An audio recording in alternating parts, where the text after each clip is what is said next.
Today's video is going to be a quick rundown and a formal tracking test of my Athlon Aries BTR scope. This scope is in the mill configuration with the mill reticle and the mill turrets. This is the 4.5 by 27 by 50 scope.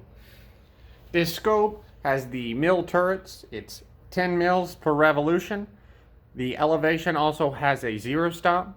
So I'll give you kind of a listen for the clicks.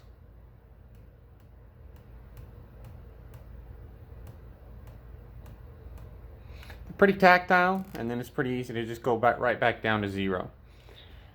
The windage turret, it's the same turret, only it doesn't feature the 0 stop.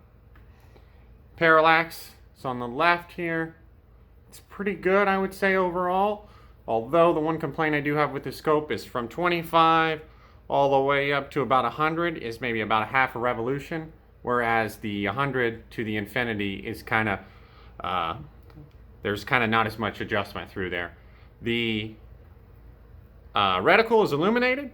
It's got, I think, a 2 all the way to 6 here, and with off in between. The illumination is daylight bright, so if you want to use it during the daytime, you can see it. Okay, let's get out and kind of see how these turrets work, see how they track. Get on out there. All right, we've got the target at 100 yards. We're shooting the Hornady American Gunner ammo. Got the gun leveled out, the target leveled out. We're going to shoot, dial up 5 mils, shoot again, dial back down, so on and so forth. Kind of check the reliability of the tracking and the precision of the tracking. All right, let's give it a try.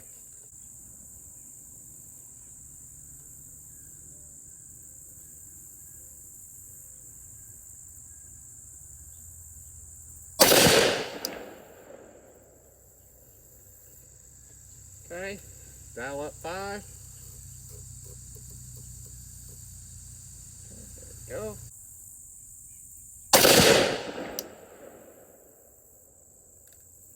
Dial back down.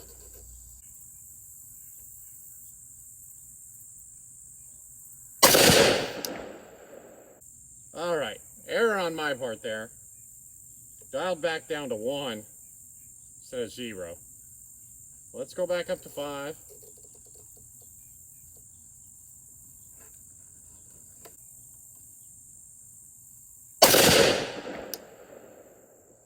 Okay. Dial back to 0 this time instead of 1 because I'm an idiot.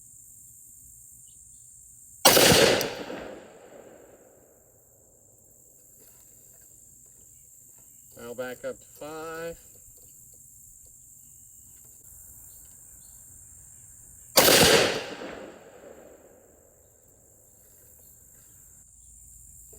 Dial back to 0.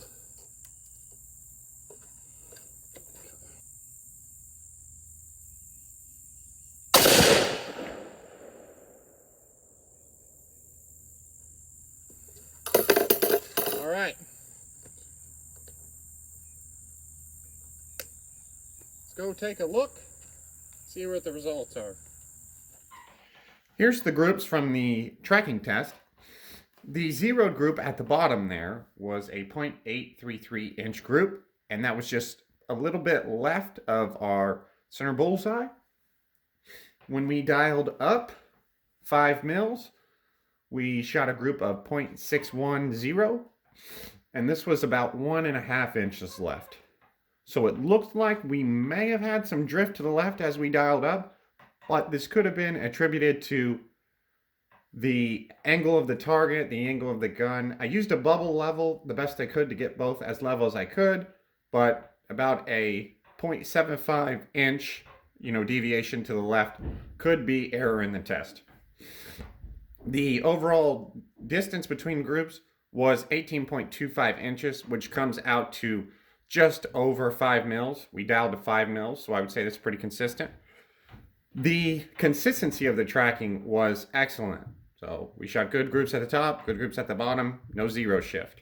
The one bolt that I screwed up and dialed back down to 1 mil was 3.5 inches above the zero, which comes out to 0.97 mil. So overall, I would say the tracking on this scope is very good. We might get out and try this again, see if we can make the verticality a little bit more precise, or if that's just kind of in the scope. So just to give you some kind of overall thoughts with this scope, I've had this scope for about 6 months. I've had it on my Grendel. I've probably run close to 200 rounds through it. I've shot this gun out to about 600 yards. The scope has pretty much worked flawlessly for me. Like I mentioned before, the only thing that I might change or wish was a little bit different is kind of that parallax. I kind of wish there was a little bit more adjustment range from the 100 to the infinity. This is a pretty nicely priced scope. I acquired this scope from Amazon, around $500. Its original price on Athlon is closer to $1,000, but they run sales on it, and you can grab it around, $400, $500, $600, depending on how lucky and how vigilant you are on pricing. I would definitely recommend this scope. The clarity is pretty good. It does have 27 power, so when you get up on the max powers, you lose a little bit of that optical quality, but that's pretty much what you expect in a scope around this price range. I'll throw up some pictures of the reticle, hopefully, so you can kind of see what that looks like. The reticle seems to work really well. The illumination works well. Really, there's nothing I can see to complain about on this scope. So hopefully you enjoyed the video, and make your best judgment, on what scope you want to use on your gun. Alrighty, have a good day.